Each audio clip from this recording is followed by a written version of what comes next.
સદગુરુ ભગવાન કી જય। જો તમારે ભક્તિ કરવી હોય તો પરમાત્માને નક્કી કરવો પડશે।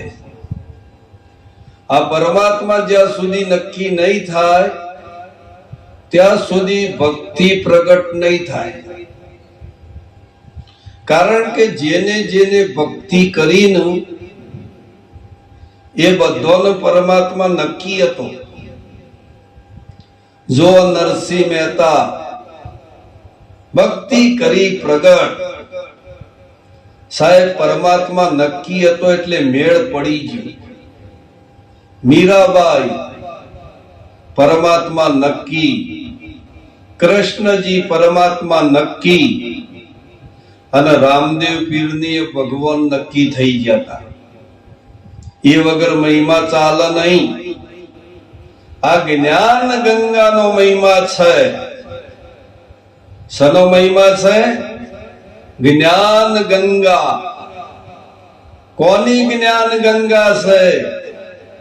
તો સદગુરુની જ્ઞાન ગંગા છે।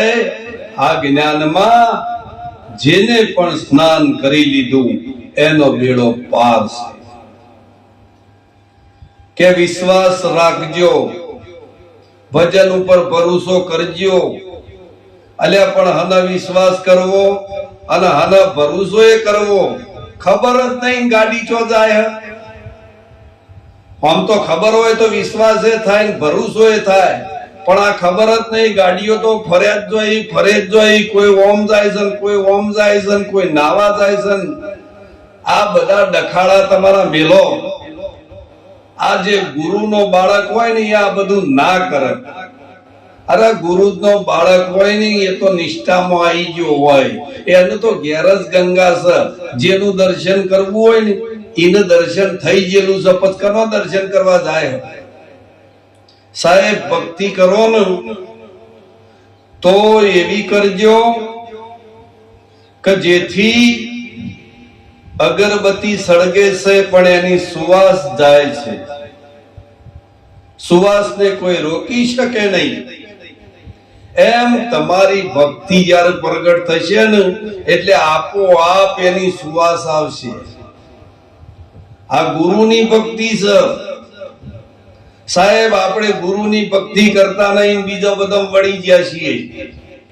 અરે ભજન ગઈ તો હશો ઉજી જઈ તમારી, પણ આ ભજન હું કેવા માંગે છે ને એની તો કોઈ મોથાકૂટમાં પડતું જ નહીં કે અમાર તો સત્સંગ જોવતો જ નહીં, અમાર તો ભગવાન જોવતો જ નહીં, અમારે તો લેર પડી જઈ છે।